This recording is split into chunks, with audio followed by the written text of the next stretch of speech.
o Miziara, Para o Antônio pessoal ir Miziara, ele é entrando aí. ginecologista. Aí, uma vez, eu estava dando uma aula no Sírio-Libanês, aí no final da aula, num evento que tinha, acho que era de oncologia, foi lá sobre preservação da fertilidade, aí veio 2009 o isso. Antônio, 2009? É. Então, veio o Miziara junto com o Enéas Cano, hoje é um grande amigo nosso lá de Três Lagoas, né? O Enéas morava em Campo Grande e tinha como melhor amigo o Antônio Miziara e chamou o Antônio para fazer nesse evento. Aí a gente estava subindo lá na Barata Ribeira, a gente começou a conversar, né? E o Miziara tinha acabado de fazer o curso dele lá no Rio de Janeiro, de laparoscopia e estereoscopia. E aí depois começou a fazer com a gente a parte de produção humana. Depois fez a pós-graduação. Depois ficou vários anos com a gente lá de insistente, né? E aí ele sempre querendo fazer alguma coisa, fazer. Aí queria fazer lá em Campo Grande. O pai dele é ginecologista, que apoiou sempre bastante, né, na carreira profissional. Segundo ele, patrocinou muitas idas dele para São Paulo Ixi. no começo de carreira. E então acabou que vendo o esforço dele, na época eu queria fazer alguma coisa diferente, e a gente acabou investindo, ficando sócio lá do Laboratório de Campo Grande, né? Que é uma maneira diferente que a gente, naquela época, a gente já pensava em fazer, e foi feito dessa forma, quer dizer, existe o laboratório lá em Campo Grande, e o Miziara, ele, com a ajuda do pai, fez o consultório dele, a clínica dele, o Bela Vita, e ele acabou sendo usuário do laboratório, que a ideia era essa, que tivesse vários médicos do Mato Grosso do Sul que usassem o laboratório, e aí, a muito custo, ele fez o consultório dele, a clínica dele, que vai muito bem, e ele é um usuário e também responsável técnico, né, do laboratório. E para ser responsável técnico do laboratório, hoje tem uma prova que eu diria que não é muito fácil passar não, porque eu conheço várias pessoas que não passaram nessa prova, né? Que é uma prova diária de atuação e reprodução humana, promovida pela Febrasgo, que é o órgão oficial que representa as entidades de ginecologia do Brasil, as várias unidades que tem para o Brasil, cada estado tem sua unidade. A Febrasgo congrega tudo isso aí e, através da Febrasgo MB, fizeram essa prova, e essa prova tem a parte teórica e a parte prática, e o Antônio de primeira já passou. Naquela época ele já prestou a prova, já passou e conseguiu ser responsável técnico. Naquela época, na verdade, nem precisava desse requisito, né? Hoje, alguns estados já solicitam isso e hoje também algumas pacientes já veem se o médico tem esse certificado de área de atuação em reprodução humana. Então, o MISER está altamente qualificado para realmente representar o Grupo Gero lá no estado do Mato Grosso do Sul e vem fazendo esse bom trabalho. Por conta disso que a gente está convidando ele novamente, além de ser nosso sócio lá.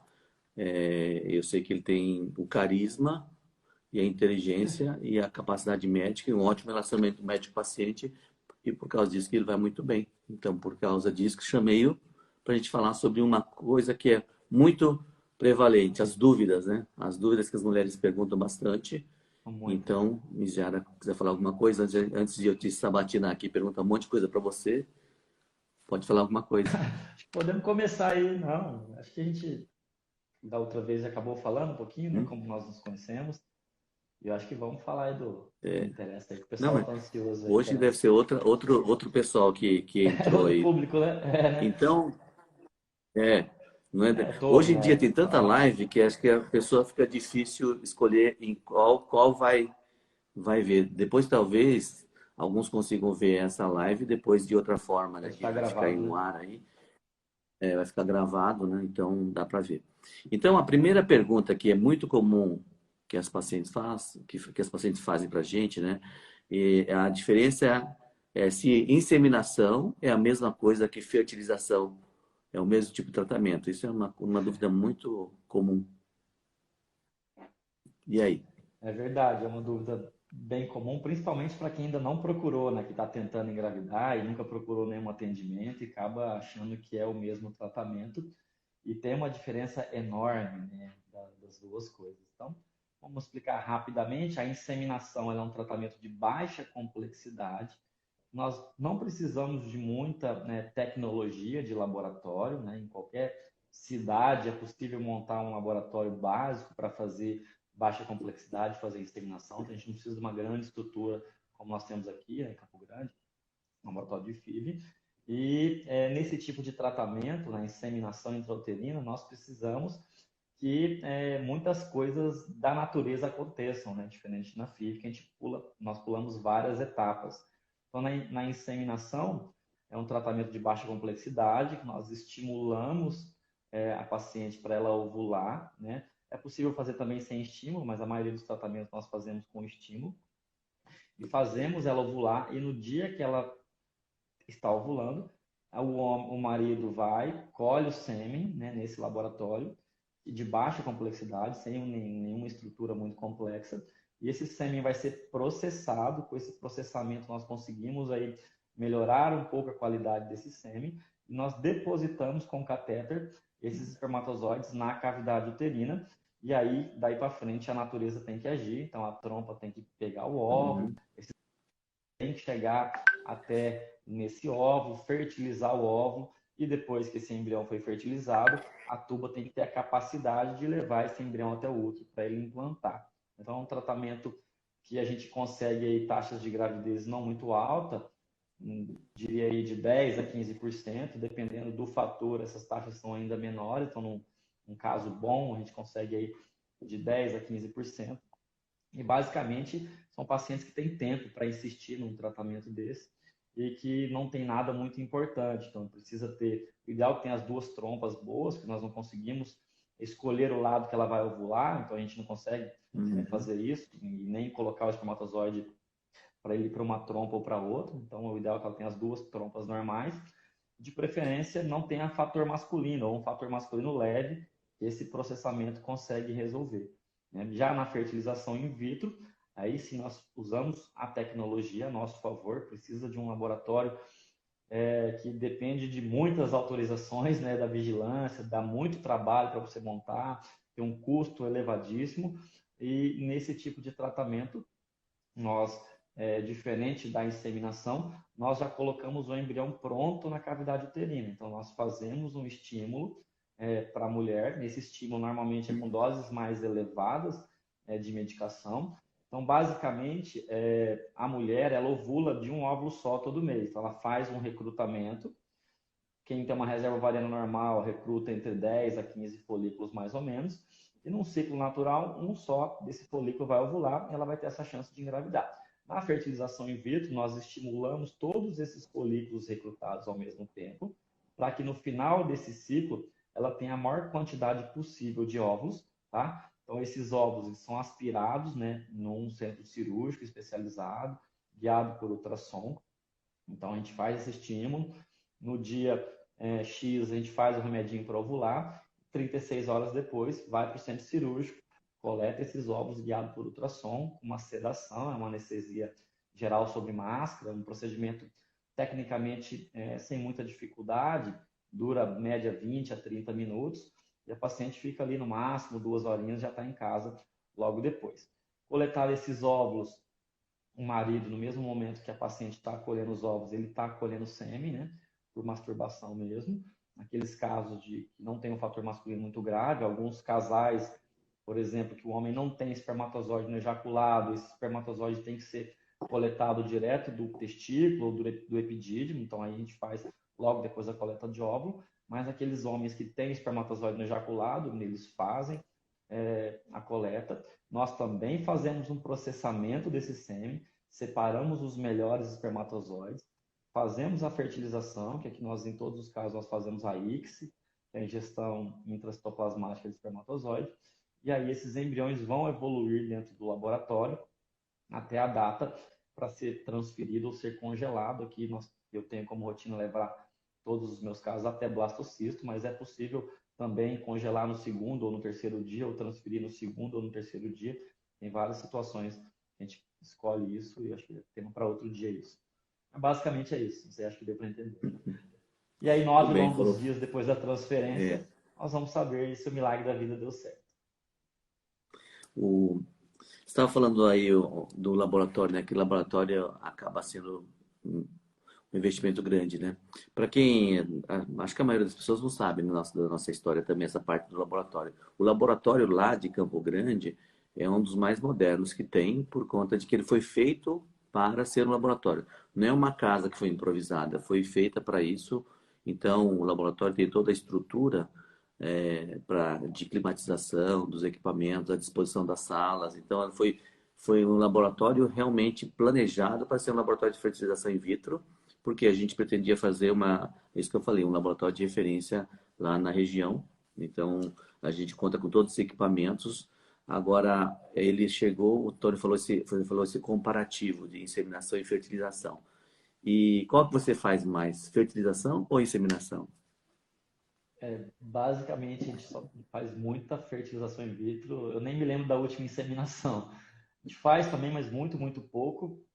Primeiramente, que a maioria dos casais que hoje que chegam até mim já são histórias, né, de muito tempo de infertilidade. Então, a inseminação é um tratamento que ele pode dar certo, mas a taxa de gravidez ela é muito baixa. Então, naqueles casais que já têm uma história muito longa, que já tem pouco tempo, uma reserva ovariana baixa, então, se a gente ficar insistindo na baixa complexidade, eles têm uma chance muito menor de engravidar. Não é um custo muito baixo, as pessoas acham que é um custo muito baixo, mas não é tão baixo. Tem um custo aí mais ou menos de um terço do tratamento da FIV completo. E depois que ela faz 3 inseminações e não engravida, o próximo passo é a FIV. E 3 inseminações, basicamente, deve dar um custo próximo de um custo de uma fertilização in vitro. Então, assim, eu acho que o custo-benefício, é uma opinião minha, tá, gente? Isso aí dá até briga aí, se a gente falar isso no meio acadêmico, mas é uma opinião minha. Eu acho que a inseminação tem um custo-benefício muito ruim pelo que ela entrega em termos de resultado. Não sei qual que é.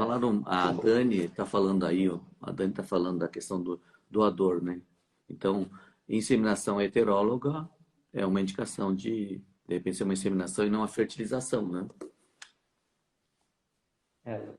O processo Alô? de escolha do doador, né? Nós temos bancos de sêmen, né? Diferente de banco de óvulo no Brasil, infelizmente nós não temos, mas banco de sêmen tem no Brasil e tem os bancos importados. Então é bem fácil, se você vai fazer uma produção independente, ou é um casal homoafetivo feminino, ou é um fator masculino muito grave que já tentou e não conseguiu, e lembrando que mesmo casos bem graves de fator masculino é possível conseguir espermatozoides, mesmo em situações bem extremas, mas nesses casos que não foi possível, aí você pode, e essa escolha, o casal mesmo entra no site, escolhe, e esses bancos internacionais é possível até ver a foto, escutar a voz, ver foto de criança, ver foto adulto. Inclusive, em alguns, você pode até encontrar com o doador, se quiser, né? No Brasil, obviamente, não pode. E falando de banco de sêmen, já que nós entramos nessa, os bancos importados, né, a gente acaba utilizando aí 2 bancos americanos, eles têm uma grande vantagem do Banco Nacional, porque eles fazem uma triagem genética, basicamente faz essa pesquisa genética, e no Brasil não se faz, né? Se faz só as sorologias. Então, eles fazem um painel genético bem ampliado do doador, e isso dá uma segurança maior para quem está adquirindo esse sim. Essa questão de poder usar banco de sêmen internacional é bem interessante, porque e tem algumas considerações também a ser feitas em relação a isso. A doação de sêmen no Brasil ela é voluntária, não pode ser cobrado. Então, em outros países, aqui principalmente os espermatozoides importados são americanos, né? Então, lá há a possibilidade de ter essa remuneração. Então, é possível ter até doadores mais jovens para essa questão, né? Então, isso muda bastante e, como o Antônio falou, toda essa possibilidade de você poder escolher melhor. Então, por conta disso também, que hoje em dia tem muitas mulheres que estão procurando a produção independente. Antigamente, era incomum a mulher ter filho, mãe solteira. Mais antigamente, era até fruto de algum tipo de ofensa, né? Mulher que era mãe solteira. Hoje em dia já não é assim e a mulher tem a possibilidade de ela fazer a produção independente. Então, cada vez mais observa-se isso. E no Mato Grosso do Sul também Sim. tem produção independente? Tem bastante procura. Tem bastante procura. Bem Hoje em mais dia do tem que essa produção alguns anos independente, atrás, né? também tem muito casal homoafetivo também, muito casal homoafetivo que nos procura para fazer a fertilização ou inseminação. Então hoje a definição de família é bem mais ampla, não é aquela tradicional. Hoje, sim. tanto a mãe, entre aspas, solteira, na verdade, produção independente, ela tem o direito e tem a respeito da comunidade, assim como a união homoafetiva masculina ou feminina. Hoje em dia é possível ter filhos, uma hora de repente a gente marca até alguma coisa nesse sentido para esclarecimento de como isso funciona. As Aí, novas famílias. Antônio, alguém falou aí, 41 anos, foi? As novas Alguém famílias, falou, né? Como são? novas famílias, tem várias constituições, Sim, vários modelos de família que não dá nem para ficar falando isso, não, vai ficar um tempão falando sobre isso, né? sim. Uma mulher falou 41 anos e transferiu quatro embriões, né? Qual a possibilidade de engravidar? Na verdade, porcentagem que é Hum, difícil você falar, né? Mas sim. aí Mas dá acho que para é bom falar um falar um pouco. pouquinho essa questão. Pode falar. A Simone, né, Simone? Então, essa sua chance ela pode ir de 0 a 60%, mais ou menos. Depende basicamente se um desses seus embriões são normais ou não. E estatisticamente, aos 40 e 41 anos, você precisa ter, na média, 5 blastocistos bons para ter um blastocisto euploide. Né? Se você tiver um blastocisto normal, quando a gente fala de blastocisto euploide, de cromossomicamente normal, você vai ter uma chance de engravidar de 60%. Por isso que é difícil falar em taxa de gravidez. E por isso, acho que é uma das dúvidas que nós vamos falar daqui a pouco sobre análise genética de embrião. Nesses casos que você tem uma idade mais avançada, a partir dos 38 e principalmente a partir dos 40, a seleção dos embriões é uma estratégia interessante para você chegar mais rápido ao seu objetivo, que é ter um bebê nascido. Então, por exemplo, se desses 4 embriões você tem um blastocisto normal e você ia transferir um de cada vez, porque você não quer ter uma gravidez gemelar, por exemplo, talvez o seu embrião normal vai estar no quarto, então você vai fazer 4 tentativas para chegar nele, ou vai ter alguns abortos nessa sequência. Então, se você tiver um embrião normal, você vai transferir só esse. Da mesma maneira, se os 4 forem alterados, você nem vai transferir embrião, não vai passar todo esse estresse, daqueles longos dias esperando se você vai engravidar ou não, sendo que esse embrião alterado ele não vai te dar uma possibilidade de gravidez. Então, essa chance de engravidar por tentativa depende basicamente de 2 fatores, acho que era uma das perguntas que a gente ia responder, que é a idade da mulher e o número de ovos coletados na FIV. Acho que a gente pode falar um pouco sobre isso agora, o que você acha? É, é. Na Como verdade, que se é tem essa? uma outra pessoa que está perguntando, né? Ela tem 42 anos, né? E diz que ela gostaria de saber se faz inseminação porque ela tem congelado, né? Na verdade, os melhores resultados de inseminação ocorrem até 35, 37 anos. Pode ocorrer mais tarde? Pode ocorrer mais tarde, sim. Para você fazer uma fertilização ou inseminação, tem que ter a indicação correta, porque se for inseminação, tudo tem que estar funcionando em ordem. Quer dizer, a tuba tem que estar boa, o sêmen tem que estar bom, não pode deixar de passar nada, porque senão não vai engravidar. A fertilização in vitro já não precisa da tuba estar funcionando. Então, tem algumas coisas que você vai ter que conversar com o médico que te assiste, né, para escolher. É possível com 40 anos? É possível, mas é pouco provável que a inseminação vai dar certo se for inseminação homóloga. Heteróloga, até a taxa de gravidez é um pouquinho maior. Mas você tem que estar totalmente bem fisiologicamente falando, né? Aí, alguém perguntou sobre Down, né? Na verdade, amanhã nós vamos fazer uma live com o Ciro, que é geneticista. Aí vocês podem perguntar essa questão do Down, que ele vai falar com Imperdível, hein? bastante Imperdível. propriedade. Oi? É? Doutor Ciro é um dos. Doutor Ciro é um dos papas, né, da genética do Brasil aí, imperdível amanhã com ele. Então, amanhã ele vai falar, ele tem um monte de número, casuística, falar de análise genética, gravidez tardia, tem várias coisas que ele vai poder falar amanhã. Aí perguntaram também de valores, né? Valores é complicado porque a gente não pode falar de Vixe, valor em qualquer live ou em qualquer circunstância pública, a gente não pode falar de valor. E nem é objetivo nosso falar de valor. Uma coisa que vocês podem saber é que existem vários programas pelo Brasil de um custo mais acessível e vai depender da clínica que você escolher, né? Hoje tem muita gente que faz fertilização in vitro e muitas clínicas também. Até, como eu falei anteriormente, né, a gente tem esse curso pós-graduação que a gente forma um monte de médicos, ginecologistas que vão pelo Brasil afora e vão fazer os tratamentos. Alguns fazem a clínica, outros outra clínica, e cada médico coloca o preço que achar que lhe é conveniente, ou que for bom para ele, para cliente. Então, pode ter certeza que é diferente de 20, 30 anos atrás, tinha poucas pessoas que faziam. Hoje em dia, você pode procurar e tem muita gente que faz com muita competência o tratamento de produção humana. Então, não é uma coisa que, logicamente, tem que se preocupar, mas não é uma coisa absurda, né? Fala, Antônio, você viu mais Sim, perguntas aí, que tem um monte de pergunta aí que tá... Nossa, tem um monte então. Achei que a gente ia responder as perguntas no final, fiquei doido aqui agora. Não vai Mas dar, porque você... Na verdade, se só as perguntas que eu ia fazer para você, já é um monte de pergunta. Então, acho que a gente vai fazer um meio misturado é, aí, né? O que dá para a gente ler e responder, o que eu quero te perguntar também. aqui, ó. Vamos Pode ir responder lá. a Priscila aqui, ó. A Priscila Qual está que você queria falar? perguntando se pode acontecer de ter gêmeos no caso da fertilização in vitro.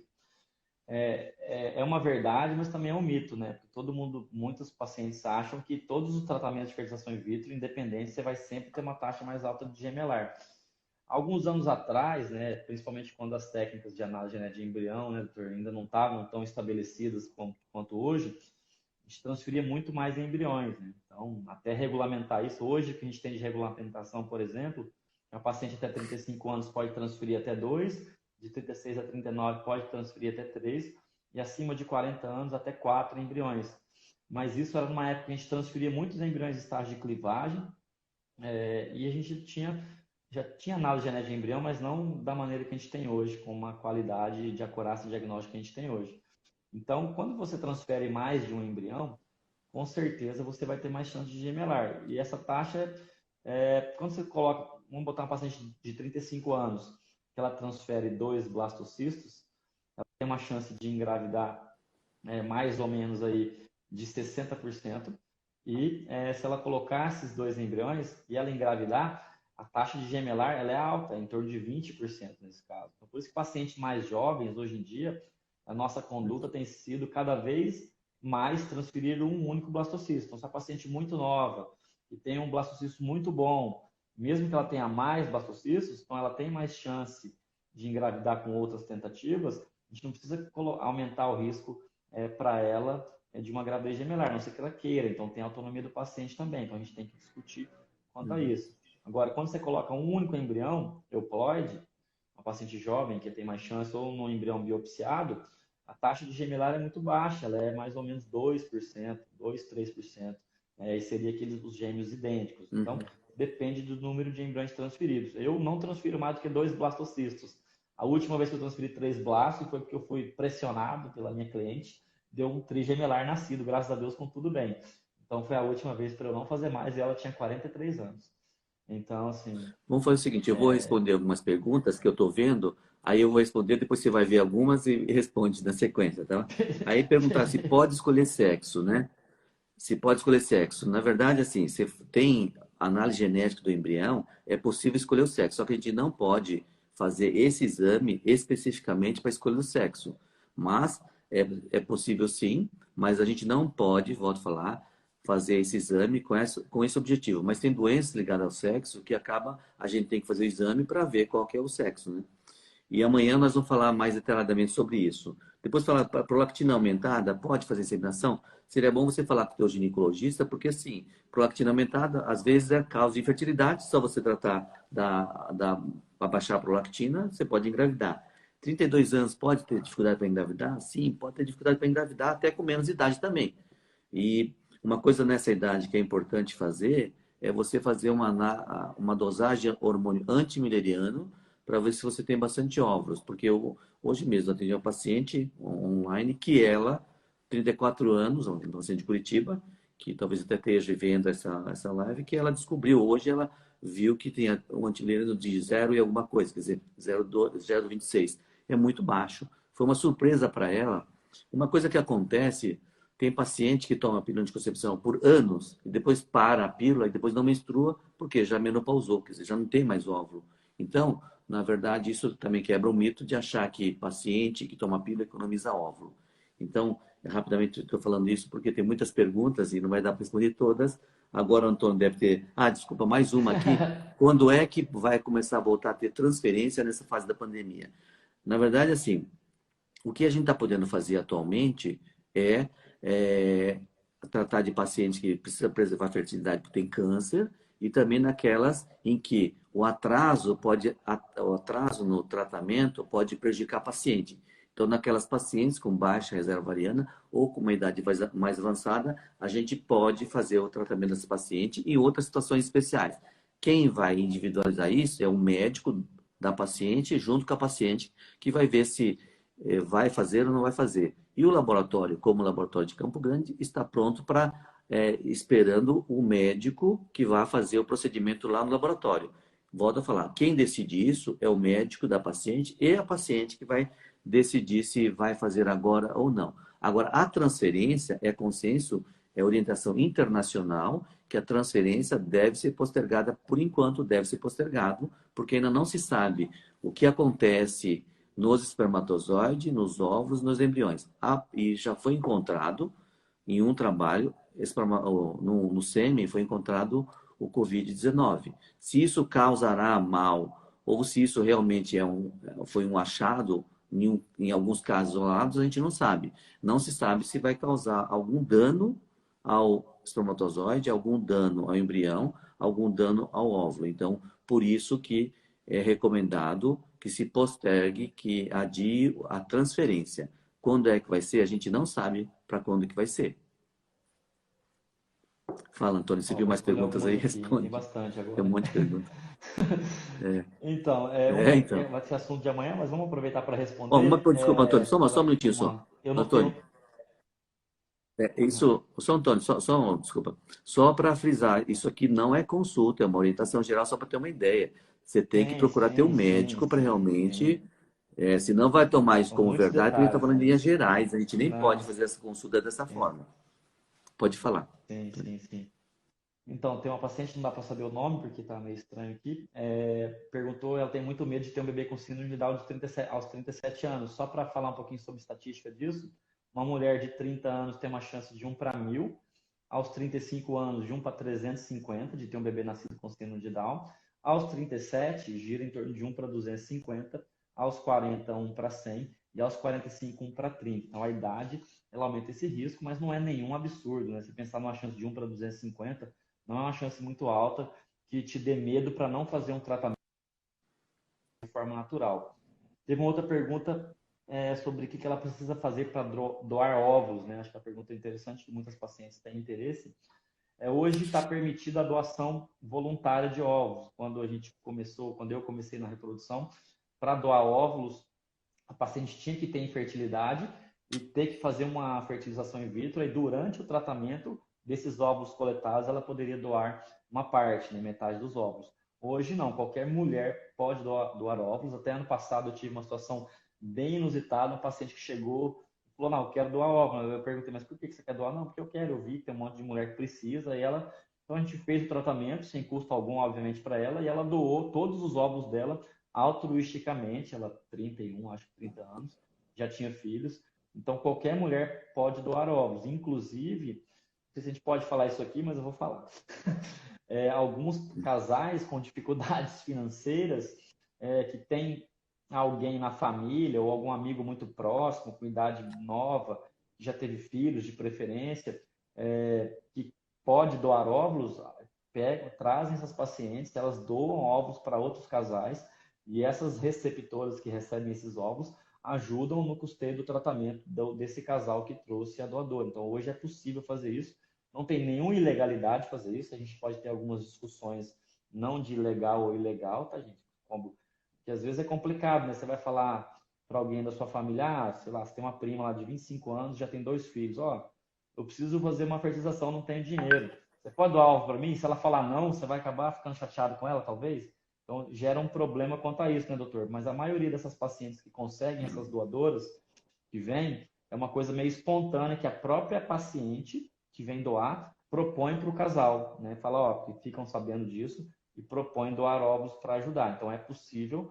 Então, qualquer mulher até os 35 anos pode doar óvulos. A gente prefere doadores até os 30 anos, porque, na verdade, não querem, né? E às vezes ela fica aqui na espera de uma receptora e o tempo vai passando para ela também. Então, a doação de óvulos, teoricamente, qualquer mulher pode doar até os 35 anos. A gente normalmente faz um cariótipo e avaliação de reserva ovariana, e ela tem que ter uma reserva ovariana acima da média para a idade dela, para que a gente não tenha problemas. E lembrando que mesmo assim, mesmo mulheres jovens com boa reserva ovariana podem ter poucos ovos, né, doutor? É importante falar isso. Que Uhum. 15% aí É, das pacientes exatamente. respondem mal ao estímulo e terão poucos ovos. Isso é um problema que a gente tem, né? Pode acontecer. Então a gente só sabe depois que coletou quantos ovos vão ter, né? A gente tem uma estimativa inicial, mas isso não é regra, né, doutor? Isso aí é muito importante frisar, como essa questão da mulher fazer uma avaliação da reserva ovariana, porque tem mulheres com 30 anos, já teve paciente com 20 e poucos anos, que já tinha poucos óvulos, que provavelmente se ela viesse na idade em que as pacientes normalmente chegam hoje nas clínicas de produção humana, ela já seria, já teria que recorrer ao banco de óvulos, porque hoje a paciente chega por volta de 37, 38 anos numa clínica especializada. Se ela já tem poucos ovos aos 20 anos, 30 anos, então provavelmente ela vai acabar recorrendo ao banco de óvulos ou a doação compartilhada, ou o que for. Aí perguntaram os exames iniciais. Exame inicial, acho que assim, tem que ter um espermograma antibileriano, é o início da coisa. Agora, daí para frente, vai depender, a gente vai pedir a chapa das trompas, que é a histossopingografia, mas vai depender se vai tentar natural, porque tem vários outros exames que a depender de paciente a paciente que a gente vai pedindo, né? Aí tem uma outra Uma paciente live que falou que boa teve essa, duas hein? perdas. Oi? Oi? Essa é um tema bom, hein? Quais os exames É, necessários para fazer a fertilização? É um então, bom tema. exatamente. É, A paciente aí falou que teve duas perdas, né? E é possível engravidar? Sim, é possível. Quando fala duas perdas, se foi 4 embriões de boa qualidade que foram colocados, não sei se foi artificial, então já é recorrente, né? Já fala em implantação recorrente. Aí teria que realmente pensar em outras alternativas, não somente os exames iniciais. Teríamos que ter exames mais sofisticados. Aí tem uma outra, fala assim, quando que vão marcar consulta em Campo Grande? Realmente no começo eu ia atender lá em Campo Grande, depois deu uma parada, porque o Antônio faz isso muito bem, né? E eu tenho os meus eu afazeres corri com aqui, ele daqui, estava né? concorrendo comigo aqui. Eu É, corri com o Dr. Jorge daqui, estava e concorrendo aí, comigo. é, ele correu e ele pega até paciente daqui. Tem paciente que daqui, que faz consulta online com ele, depois quer fazer tratamento lá. Então a mesma coisa acontece também. Pacientes hoje, nessa fase da pandemia, é possível a paciente ter consultas de onde quiser, quer dizer, com profissionais de várias partes do Brasil até do exterior. Então, isso é uma realidade que a gente está vivendo agora. Não sei se depois da pandemia se vai ser possível isso, mas hoje é possível fazer essas consultas à distância. Fala, Antônio, você viu, mas aqui tá parecendo cantor, tá parecendo cantor Tema de interessante dupla aqui, ó. sertaneja aqui, né? A Pamela está Eu falo um pouco, A você fala um Pamela tá pouco. perguntando aqui Ah, se quem tem adenomiose perde totalmente a hum. chance de engravidar naturalmente. Não, nós temos muitas pacientes com adenomiose que engravidaram naturalmente. A adenomiose, para quem não sabe, é um tipo de endometriose em que essas células do endométrio infiltram no músculo do útero. Ela vai ter menos chance de engravidar, menos chance desse embrião implantar e também um pouco mais de chance de aborto. Essas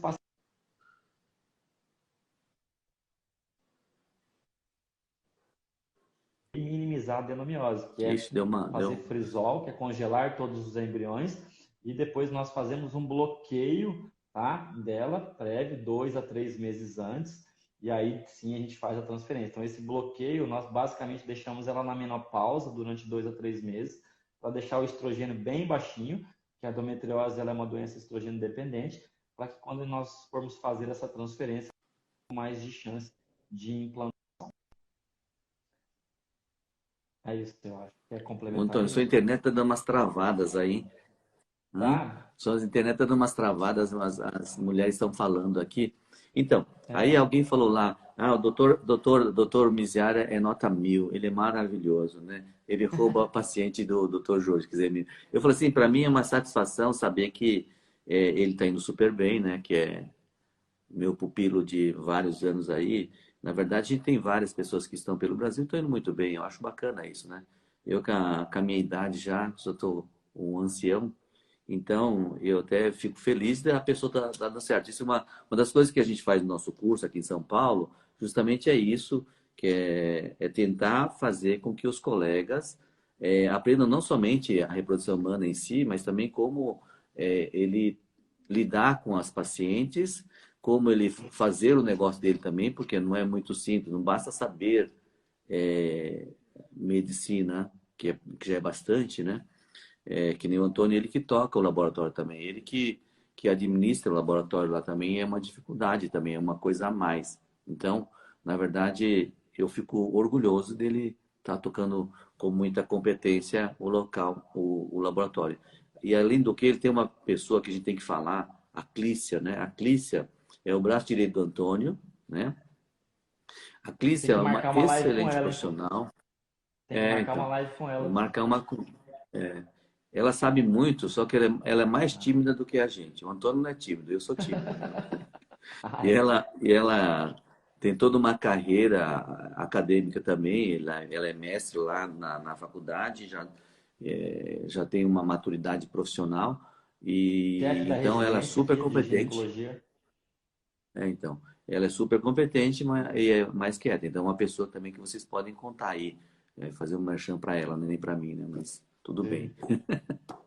Ó, tem mais Fala aí, tem pergunta mais aqui, ó. perguntas aí. Fala aí, 39 Antônio. anos, é a Priscila. Meu marido é vasectomizado, se a porcentagem de sucesso na FIV se mantém. Ou se a vasectomia é um problema. Normalmente não é, né, doutor? A maioria desses casos de vasectomia, que não é um problema de infertilidade, basicamente ele criou esse problema, então nós temos que fazer uma punção do epidídimo para retirar esses espermatozoides. Né? Não é um problema. O que às vezes é problema é a idade mesmo do homem, que às vezes passou muitos anos, ou alguns outros fatores externos, tipo obesidade, então esses anos que ele passou depois da vasectomia, se ele engordou, se ele fuma, então fatores externos podem piorar essa qualidade do espermatozoide, mas a vasectomia em si, para o tratamento de fertilização in vitro, não é, né, doutor? E deu uma Ela tem travada. 39 anos, tá Então, travando esse aí? negócio da vasectomia é o seguinte, na verdade, assim, é possível até engravidar com a reversão. Agora, o problema da reversão é que poucos andrologistas ou urologistas fazem esse procedimento com competência, porque exige treinamento microcirúrgico, né? Então, e acaba, às vezes, sendo até mais oneroso do que fazer a fertilização in vitro, por conta de uma mão de obra mais especializada e também de um hospital que provavelmente ela não vai conseguir isso pelo convênio, então acaba às vezes ficando mais caro do que se participasse de um programa de numa fertilização in vitro com a punção do epidídimo. Além do que, se a esposa for jovem, ela pode participar do programa de ovodoação compartilhada ou voluntária, né? E com isso minimizando os custos do tratamento do casal, o homem vasectomizado provavelmente de uma idade mais avançada e a moça provavelmente menos de 35 anos, que não é regra também. Às vezes tem gente que casa mulher com mais idade também. E aí tem mais pergunta aí? Ah, útero bicorno, perguntaram útero bicorno. Essas malformações, a dificuldade está em saber se essa malformação vai causar ou não abortamento. Porque malformação pode existir e a paciente pode ter o nenê e nem perceber. Mas na investigação da infertilidade, pode ser que encontre o útero bicorno. Aí vai ser difícil o médico julgar se aquela alteração uterina, útero bicorno, que é um útero mal, com defeitozinho, se aquele defeito vai causar abortamento ou não. E aí a indicação não cirúrgica, que às vezes é difícil do médico decidir. Vai, Antônio, viu alguma outras perguntas aí? Eu vou só responder a Nina aqui, que não é uma pergunta. Falou que queria gente mais perto, que ela é de Uberaba. Eu nasci em Uberaba, né? Tenho um carinho especial por Uberaba. Fiz o colegial lá. E hoje a telemedicina resolve esses problemas, Nina. Não tem nenhum problema. E é pertinho, São Paulo é pertinho, Campo Grande é pertinho. Aqui se aproveita e tem as belezas do Pantanal, né? Bonito. Aproveita e ainda faz um tour. Tem uma, É. tem uma pergunta aqui que eu acho que é interessante. Se pólipo no endométrio dificulta, né? Qualquer coisa que possa ter na cavidade uterina pode atrapalhar ou a implantação, ou aumentar, interfere muito pouco. Mas quando nós fazemos o diagnóstico de qualquer, ou seja pólipo, ou seja mioma na cavidade, lembrando que o Dr. Jorge fez uma live bem legal sobre miomas aí, acho que esclareceu bastante essas dúvidas, mas os miomas que não estão na cavidade normalmente não são problemas, exceto quando eles são muito grandes. O pólipo ou mioma que está na cavidade, a gente sempre retira antes de qualquer tratamento, inclusive algumas engravidam natural depois que a gente faz esse procedimento, né? Então, normalmente, pacientes jovens que têm muitos pólipos, que você opera, ela tem uma chance boa de engravidar, se esse era o problema dela, obviamente. Quer responder aquelas perguntas que a gente selecionou? Não. Acho que nós falamos nenhuma, falamos uma só. É. Ixi, vai ser difícil, hein? Ah, só É, falar, tem vários médicos que estão entrando aqui, várias pacientes suas entrando aí, te parabenizando, e tem um médico especial, que é o doutor João Pedro, que entrou parabenizando, né? Achei bacana, né? Porque ele é uma pessoa importante, já foi presidente da sociedade, né? Ter a professora sim, Mana João Pedro parabenizando, sempre é, realmente, né? Um então, abraço é aí, uma João. coisa que a Obrigado gente tem que. por estar aí com a gente. Então, a intenção disso, eu volto a falar, né, que não é, isso aqui não é uma consulta, mas é que a gente acaba recebendo tantas perguntas que surgiu a ideia de fazer, responder essas perguntas. A gente até tem algumas perguntas que eu formulei aqui para fazer pro Antônio, né, que na verdade acabou tendo várias aí que apareceram. E Então, uma coisa, se por acaso vocês gostarem, quiserem mais disso, vai lá nos respectivos Instagrams nossos e bota lá para a gente fazer isso aqui, que a gente vai ver, de repente, seja uma coisa que a gente possa repetir por conta dos pedidos. É só ir lá no nosso Instagram, né?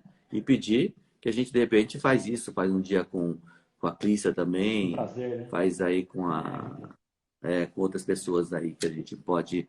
Logicamente, não dá Fazemos para isso, responder todas as fazemos sem perguntas, né? esforço, né? É uma coisa que é relativamente simples assim para a gente fazer, né? Inclusive, o motivo de fazer essas lives, conforme falei anteriormente, eu chamei várias pessoas que são de expressão, quer dizer, tem um currículo gigante, né? Já tem mais idade, até mais velha que eu, que vieram para fazer as lives, e com isso as pessoas puderam aproveitar a opinião de um grande especialista. E eu também estou chamando o Antônio porque ele é um grande especialista. Apesar de novo, já está com cabelo branco, está beirando os 40 anos de Exato. idade, já tem maturidade para se posicionar como Já são mais de um, 10 anos. um bom profissional. Oi? Ó, a Viviane está Já está perguntando que ela ficando. tem Pergunta. inversão do cromossomo 9 e o marido tem algumas trissomias aí. Amanhã você pode perguntar para o doutor Ciro, Viviane, ele vai te responder acho que com mais detalhes, mas a princípio, com 2 abortos e alteração no cariótipo do casal, a indicação sem nenhuma dúvida seria uma fertilização in vitro com análise prévia dos embriões, essa análise cromossômica para quem tem alteração de cariótipo, tem uma Ô, chance um pouco Antônio, maior de formar embriões alterados. Oi? eu Oi? queria fazer mais 3 perguntinhas aqui, porque eu queria fazer 3 perguntinhas, porque está avançando o horário, eu acho que é importante. Como hoje está tendo muito congelamento, hoje eu digo não agora na pandemia, mas de um tempo para cá, muito congelamento de óvulos e embriões, piora a qualidade? Porque agora a gente só pode congelar mesmo, não pode transferir. O congelamento danifica o embrião? Então, desde que nós mudamos, né, a técnica de congelamento, eu já sou da nova geração, já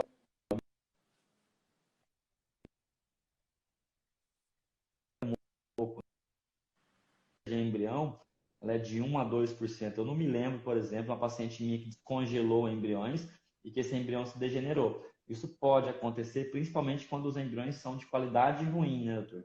Então, a gente tem alterações no embrião que não Hum, são cromossômicas. Então, às vezes, ele é normal cromossomicamente, mas ele tem alguma outra alteração de citoplasma, por exemplo, que vai atrapalhar também e não é a questão do congelamento. Agora, congelamento de óvulos tem uma perda um pouco mais significativa. Não tanto, mas assim, a literatura é de 10 a 20%. Então, a gente orienta a congelar óvulos aquela mulher que quer preservar a sua fertilidade e ela não tem um parceiro ainda, ela não sabe parceiro. Por exemplo, na pandemia, muitos pacientes estão preocupados se isso atrapalha.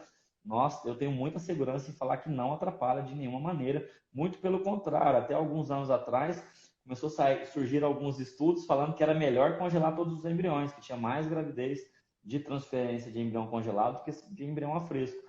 Quando eu pego as nossas estatísticas de Campo Grande do ano passado, a nossa taxa de transferência de embrião congelado é um pouco maior que de embrião a fresco. A gente não pode ficar falando em números aqui, é pouca diferença, mas ela é um pouco maior, então não prejudica em nada.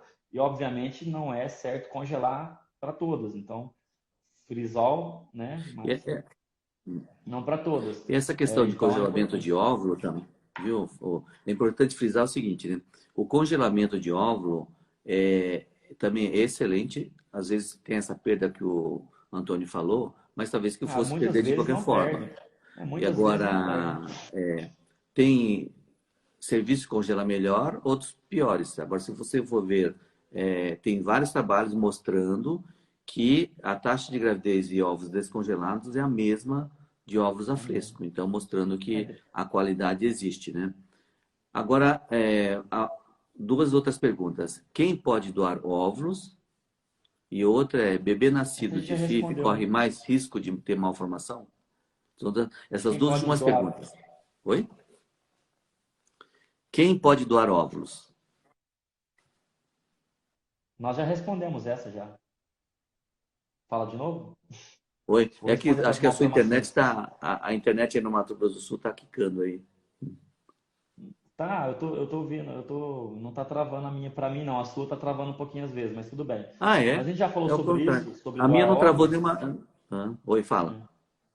Nós já falamos sobre quem pode doar óvulos, né? Vou responder a É. outra aí, Então. tá? Então, Agora. assim, essa é uma outra dúvida interessante, que é se a fertilização in vitro em si, o fato do embrião gerado dentro do laboratório, aumenta o risco de malformação, né? O primeiro hum, grande estudo que foi publicado sobre isso com mais de 300 mil bebês nascidos, mais ou menos 15, um pouco mais de 15 mil de FIV, ele mostrou que tinha uma taxa um pouco maior, de 8% contra 5%, dos casais que foram para a fertilização in vitro. Mas os próprios autores depois revisaram o estudo e colocando que esse aumento de malformação provavelmente não seria pelo tratamento em si, mas por uma condição específica do casal, principalmente idade da mulher e presença de fator masculino importante.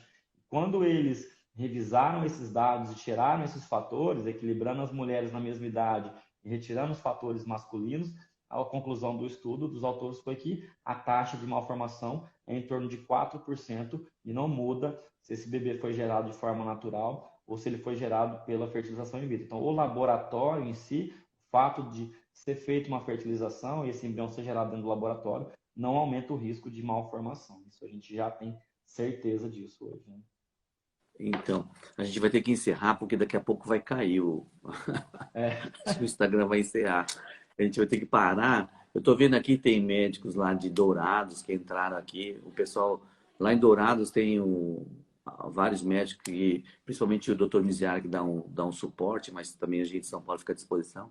Lá em Dourados eles fizeram uma bela de uma clínica lá para fazer os procedimentos de baixa complexidade e alta complexidade ele acaba fazendo com o Dr. Antônio lá e a doutora Clícia lá no laboratório em Campo Grande. Ah lá, o Elias tá. Só porque eu falei, parabéns, né? O Elias é lá de Dourados. E... Então, Antônio, sendo que você quer falar suas considerações finais, porque vai cair daqui a pouco, infelizmente. Você viu não, um monte de gente primeiro fazendo pergunta. acho que é isso, né? Assim, a gente tem muitas dúvidas, né? Basicamente a gente tentou responder